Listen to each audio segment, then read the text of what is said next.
നമസ്കാരം. സംസ്ഥാനത്ത് മലയോര മേഖലകളിലും മധ്യ കേരളത്തിലും പ്രളയസമാനമായ സാഹചര്യം സൃഷ്ടിച്ച കനത്ത മഴ തുടരുന്നു. വിവിധയിടങ്ങളിലുണ്ടായ ഉരുൾപൊട്ടലിലും മണ്ണിടിച്ചിലിലും പെട്ട് 3 പേർ മരിച്ചു. പത്തനംതിട്ട, കോട്ടയം, ഇടുക്കി ജില്ലകളിലാണ് മഴ ഏറ്റവും കൂടുതൽ നാശം വിതച്ചത്. കനത്ത മഴയെ തുടർന്ന് കോട്ടയം, ഇടുക്കി, പത്തനംതിട്ട, വയനാട്, മലപ്പുറം, ആലപ്പുഴ, പാലക്കാട്, കോഴിക്കോട്, കണ്ണൂർ എന്നീ 9 ജില്ലകളിലെ വിദ്യാഭ്യാസ സ്ഥാപനങ്ങൾക്ക് അവധി പ്രഖ്യാപിച്ചു. സംസ്ഥാന സഹകരണ യൂണിയൻ ഇന്ന് നടത്താനിരുന്ന HDC ആൻഡ് BM പരീക്ഷകൾ മാറ്റിവെച്ചിട്ടുണ്ട്. കോട്ടയം, ഇടുക്കി ജില്ലകളിലെ മലയോര മേഖലയിലുണ്ടായ ഉരുൾപൊട്ടലിലാണ് 3 ജീവനുകൾ പൊലിഞ്ഞത്. ഇടുക്കി കുടയത്തൂർ അടൂർമലയിലുണ്ടായ ഉരുൾപൊട്ടലിൽ മഷിക്കല്ലേൽ സുമതി, വാഗമൺ കോലാഹലമേട്ടിൽ മണ്ണിടിഞ്ഞു വീണ് വൈക്കം സ്വദേശി പ്രഭാകരൻ നായർ, പൂഞ്ഞാർ തെക്കേക്കര പയ്യാനിത്തോട്ടത്തിൽ വീടിടിഞ്ഞു വീണ മണക്കാട് ജോസഫിൻ ജോണി എന്ന 24-കാരൻ എന്നിവരാണ് മരിച്ചത്. പയ്യാനിത്തോട്ടത്തിൽ ജോസഫിന്റെ മാതാവ് റജീനയ്ക്കായി തെരച്ചിൽ തുടരുകയാണ്. അടൂർമലയിൽ നിന്നും 2 പേരെ രക്ഷപ്പെടുത്തിയിട്ടുണ്ട്. പത്തനംതിട്ടയിലെ സാഹചര്യം അതീവ ഗുരുതരമായി തുടരുകയാണ്. 2018-ലെ മഹാപ്രളയത്തിന് സമാനമായ സാഹചര്യമാണ് നിലനിൽക്കുന്നത്.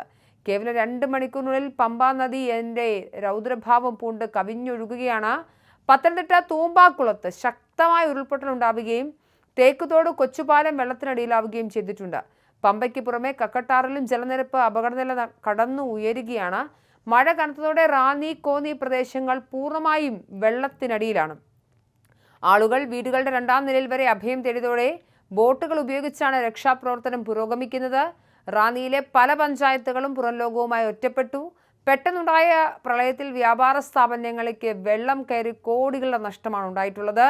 ഇടുക്കി ജില്ലയിലും സ്ഥിതിഗതികൾ ഗുരുതരമായി തുടരുന്നു. ഉപ്പുതറയിൽ പോലീസ് ജീപ്പിന് മുകളിലേക്ക് മണ്ണിടിഞ്ഞു വീണെങ്കിലും ഉദ്യോഗസ്ഥർ ഇറങ്ങിയതിനാൽ വൻ ദുരന്തം ഒഴിവായി.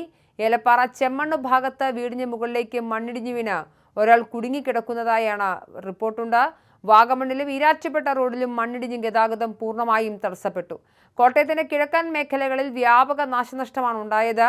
മൂന്നിലവിൽ ഉരുൾപൊട്ടി പാലാ ഡിപ്പോയിലെ KSRTC ഡ്രൈവർ രാജേഷിന്റെ വീട് പൂർണ്ണമായും ഒലിച്ചുപോയി.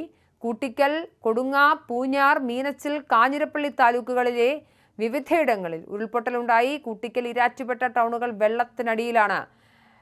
എന്തായാലും പ്രളയം വന്നുപോയ പ്രദേശങ്ങളിൽ തന്നെയാണ് വീണ്ടും പ്രളയ സമാനമായ സാഹചര്യങ്ങൾ ഉണ്ടാവുന്നത് എന്നത് ആശങ്ക ജനിപ്പിക്കുന്ന സാഹചര്യമാണ്. വിവിധയിടങ്ങളിൽ നിന്നും ആളുകളെ മാറ്റുന്നുണ്ട്. വിവിധയിടങ്ങളിൽ ദുരിതാശ്വാസ ക്യാമ്പുകൾ തുറന്നു. റോഡ് ഗതാഗതം സംസ്ഥാനത്തിന്റെ വിവിധ ഭാഗങ്ങളിൽ പൂർണ്ണമായും സ്തംഭിക്കുന്ന സാഹചര്യമുണ്ട്. Punalur Muvattupuzha road, Pala Erattupetta road, KK road, Kanjirappally Erattupetta road എന്നിവിടങ്ങളിൽ വെള്ളം കയറി ഗതാഗതം തടസ്സപ്പെട്ടു. മണിമലയാർ കര കവിഞ്ഞൊഴുകുന്നതിനെ തുടർന്ന് മണിമല ടൗണിലും സമീപ പ്രദേശങ്ങളിലും നിരവധി വീടുകളിൽ വെള്ളം കയറി. വരും ദിവസങ്ങളിലും ശക്തമായ മഴ തുടരുമെന്ന മുന്നറിയിപ്പിനെ തുടർന്ന് പത്തനംതിട്ട, കോട്ടയം, ഇടുക്കി, മലപ്പുറം, കോഴിക്കോട്, വയനാട്, കണ്ണൂർ, കാസർഗോഡ് എന്നീ 8 ജില്ലകളിൽ റെഡ് അലേർട്ട് പ്രഖ്യാപിച്ചിട്ടുണ്ട്.